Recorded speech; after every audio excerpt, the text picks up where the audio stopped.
नमस्कार, मैं हूं आपके साथ ज्योति कनौजिया और आप देख रहे हैं JX न्यूज छत्तीसगढ़। चलिए बढ़ते हैं खबरों की ओर।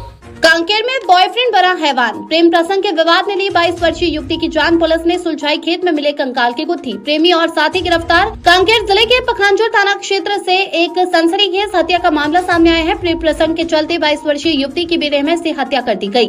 पुलिस की गहन जाँच में इस हत्याकांड का खुलासा हुआ है, जिसमें युवती के प्रेमी सहित 2 आरोपियों को गिरफ्तार किया गया है। पुलिस ने खोला कंकाल का रहस्य। मामला ग्राम बड़े कापसी का है, जहां 22 वर्षीय संगीता उसेंडी का कंकाल रनोबाई उसेंडी के खेत के पास झाड़ियों में मिला था। कंकाल मिलने के बाद पुलिस ने मामले की गंभीरता से जांच शुरू की, जिसमें चौंकाने वाले तथ्य सामने आए। पुलिस जांच में खुलासा हुआ कि संगीता की हत्या उसके बॉयफ्रेंड दिनेश दुग्गा ने अपने एक नाबालिग दोस्त और साथी समनदीप पन्ना के साथ मिलकर की थी। मिलने के लिए बुलाया, फिर कर दिया कत्ल।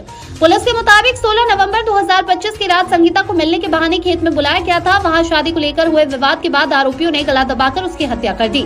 हत्या के बाद शव को झाड़ियों में छिपा दिया था और सबूत मिटाने के लिए संगीता का मोबाइल फोन भी तोड़ दिया गया।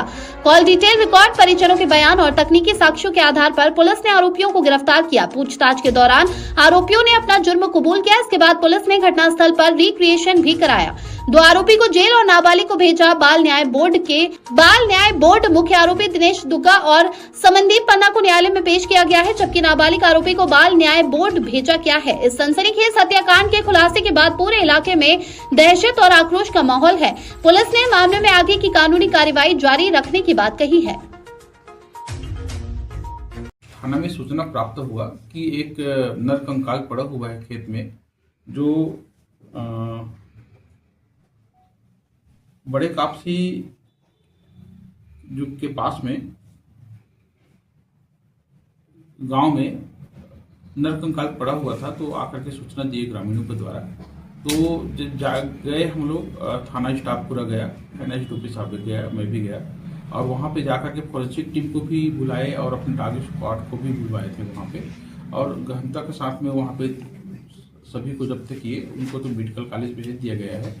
उसके बाद जब पता तलाश किए कि कैसे हुआ क्या हुआ, तो पता चला कि जो लड़की के परिजन थे वो उनके कपड़ों के आधार पर पहचान किए कि हमारी बेटी है वो, और 16 नवंबर के से वो गुम गई थी। वो थाना में रिपोर्ट भी दर्ज था। उसके बाद पुलिस ने पता तलाश जारी किया तो पता चला कि लड़की के साथ में जो दिनेश है, सहडोगरी का रहने वाला 22 साल का युवक है, उसके साथ प्रेम संबंध था विगत 2-3 वर्षों से, आना जाना भी था।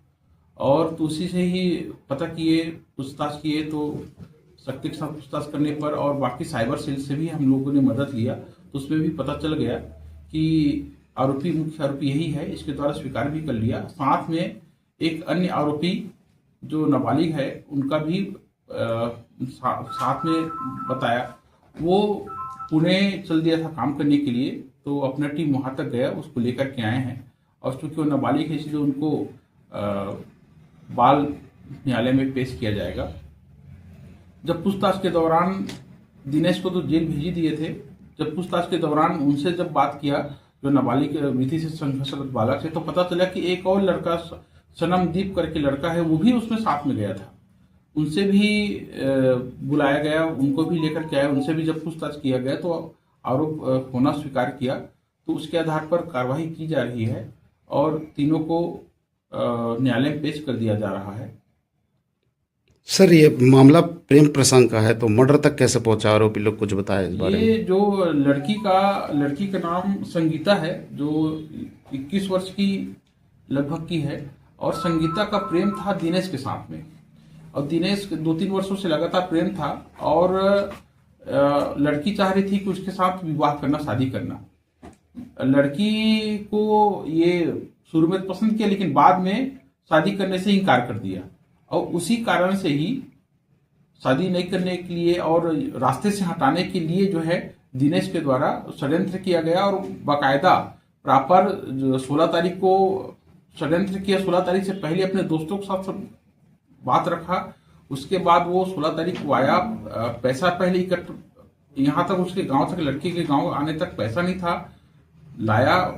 उसके दोस्त जो है वो पैसा इकट्ठा किया, किसी से उधार मांगा, जो काम किया था उससे। पेट्रोल पंप में आया, पेट्रोल पंप में पैसा पेमेंट किया। उसके बाद अगला गांव में आकर के,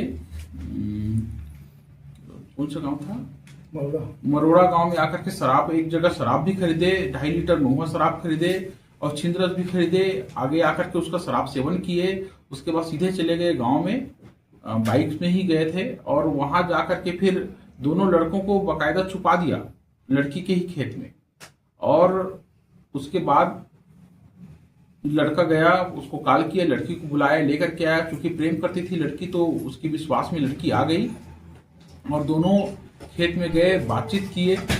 उसके बाद जैसे ही पहले से साजिश रच लिए थे कि जैसे ही मैं मोबाइल से इशारा करूंगा तो आ जाना करके। ये लगभग रात का 9 बजे के आसपास की बात है। और जब मोबाइल से इशारा किया टार्च जला करके तो दोनों लड़के आ गए। दोनों लड़के आकर के लड़की को पकड़े, लड़की को फिर धक्का देकर के नीचे गिराए। फिर उसके बाद उसके गला को दबाया, एक उसके मुंह को दबाया और जो मुख्य आरोपी है उसके पैर को पकड़ लिया ताकि लड़की छटपटाए मत। उसके बाद जैसे ही लड़की लगा इनको कि लड़की मृत हो चुकी है तो उसको उठाए और ले जाकर के जो खेत के बीच में एक झाड़ी, छोटे झाड़ का जो एरिया था वहां पे ले जाकर के छुपा दिए। तो इस टाइप का कहानी है ये प्रेम प्रसंग का, और उसके साथ में धोखा देने का और मर्डर करने का। इस टाइप का ये जो मुख्य आरोपी दिनेश और उनके जो साथी लोग मिल करके ये काम को किए।